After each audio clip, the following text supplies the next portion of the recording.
весна. Одеваются деревья, раздеваются женщины. Но это не про Хабаровск на второй неделе марта. И уж явно не про хабаровский спорт на этой самой неделе. Добрый день. В эфире программа «Футбол». Неделя выдалась суетной. Поэтому, несмотря на обилие фактов, которое было у нас в руках, мы решили обсудить только главные моменты. Поэтому этот выпуск будет маленький, быстрый, но мы надеемся, что емкий. Сибирский вояж или путевка в полуфинал. «Сканефтяник» обыграл Кузбасс в четвертьфинале и вышел на Байкал-Энерго. Первый успех футболистов в новом году и последнее поражение «Тигр Амура» Жан Бучаков. Продолжение рассказа о молодежке, как воспитывается и как курился новые кадры в дальневосточном регионе. А также анонс игр на неделю.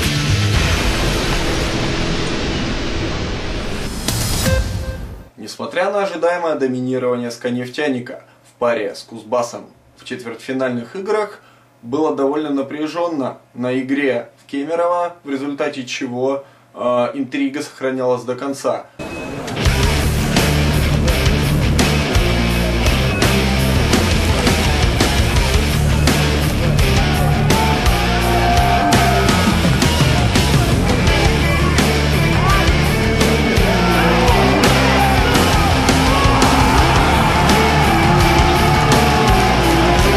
Сможет ли «Сканефтяник» обыграть данный клуб уже во втором матче или понадобятся дополнительные игры? Также необходимо будет продавать новые билеты, а также покупать. Все обошлось, и малой кровью «Сканефтяник» вышел.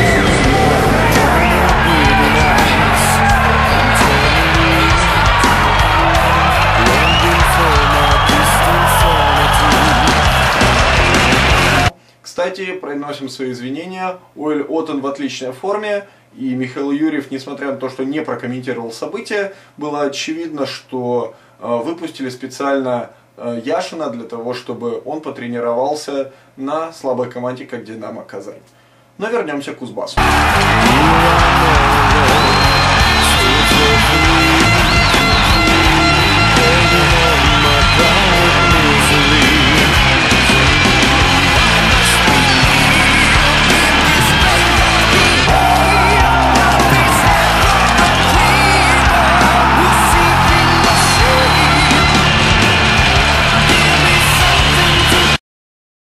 Кемеровский Кузбасс показал себя как очень сильная команда. Недаром эта команда не раз обыгрывала «Сканефтяник» в плей-офф. В этот раз успехов этот клуб не смог получить от Небесной Фортуны, но тем не менее показал лучшую игру. Что же показал «Сканефтяник»? «Сканефтяник» продемонстрировал то, что он показывал на протяжении всего года. Великолепнейшее нападение. Отличную игру как Павла Рязанцева, так и Максима Ишкельдина, так и Станислава Исмагилова. Защитой же, опять же, те же самые прорехи. Вроде бы ребята стараются, помогают на выходах вперед, усиливают атаку в самом начале, помогают команде на скорости. Но если возникает контратака, то защита может и не справиться. В ответном матче, если игру с Кемерово посмотреть было довольно затруднительно, причем в связи с кемеровской стороны, их местный телеканал «Мой город» не смог достойно показать данную трансляцию, хотя в принципе, если вспоминать игры «Сканефтяника» на открытой арене, примерно качество камеры было аналогичным. Так вот, если вспоминать ту игру, то сложно сказать, насколько хорошо играли обе команды, тем более погода там была не самая лучшая. Но если мы возьмем игру на Дальнем Востоке, то хабаровчане в этот раз продемонстрировали возможность забивать с угловых и тем самым показали себя с хорошей стороны. К сожалению, это удалось сделать только 2 раза. Не самый лучший итог для команды, которая претендует на чемпионство. Игры же с Байкалом пройдут уже с сегодняшнего дня, они, собственно, идут прямо сейчас. И результаты этой игры, как и дальнейших, мы осветим более подробно, не так как сейчас.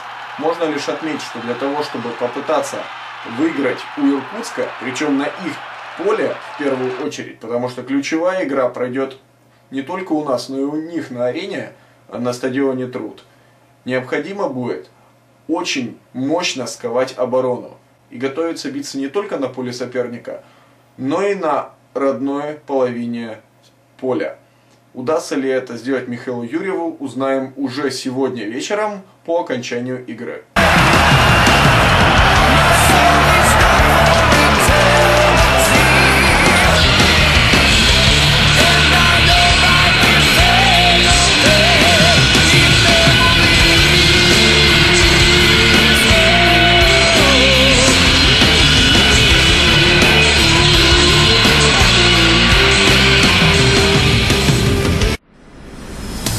Также стоит поздравить наших футболистов. Sky-Energia уверенно начала продолжение сезона, причем было бы где, на выезде, и с успехом обыграла Нижнекамский КамАЗ. Вроде бы, казалось бы, маленькая победа, но с маленьких побед и начинается возрождение команды. Надеемся, что новый формат, который задал наш эксперт Дмитрий Несмеянов в одном из предыдущих выпусков, и в дальнейшем окажет позитивный тон, и команда сможет не просто остаться в первом дивизионе, но и попробовать в следующем году выйти в премьер-лигу. А вот амурским тиграм в этот раз не повезло окончательно. Если матчи с Локомотивом на выезде для Хабаровска были полным разгромом, то игра дома могла принести хотя бы более или менее позитивный перелом в игре. Поначалу казалось, что так и произойдет. Со следующего года вся игровая форма амурских тигров, так же как и у основной команды, станет черно-оранжевой. Поэтому вот это такой первый шаг, чтобы и зрители немножечко привыкли, и ребята привыкли. К слову, после 2 поражений на выезде трюк с переодеванием тиграм явно пошел на пользу. Хозяева не только первыми открыли счет, но и к середине второго периода заработали преимущество в 2 шайбы. Вот только удержать его команде Александра Кощеева не удалось. Но в итоге удержать игру до конца, то есть использовать то, что называется выносливость, физическую нагрузку команде не удалось. С чем это может быть связано, сказать трудно. Об этом лучше поговорить с Дмитрием Несмеяновым по его возвращению в Хабаровск и приходу к нам в студию. Пока же можно сделать вывод о том, что команда действует лучше, чем взрослый Амур, потому что уже выходит в плей-офф, несмотря на разгром команды в начале 10-х годов, мы имеем в виду 2011-2012 год. Но, тем не менее, еще есть куда расти и есть с кем побороться. А как, в свою очередь, у нас тренирует молодежь? Продолжение выпуска от прошлого эфира, который не успели мы показать на прошлой неделе.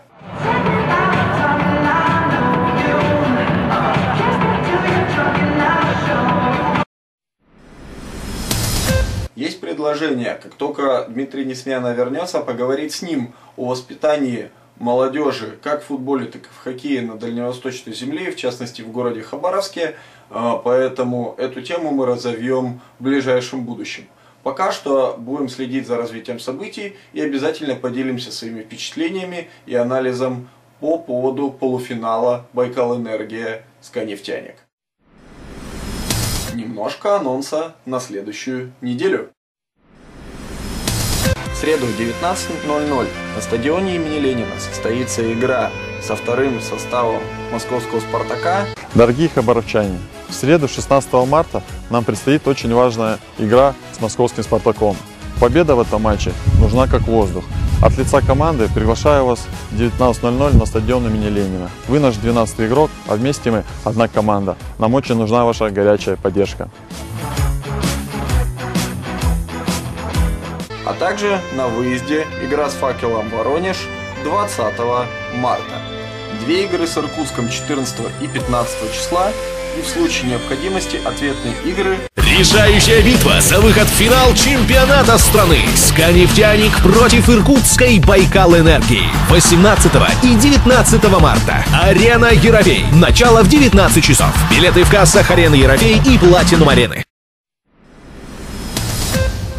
Это была программа «Футбол». Болейте за наш.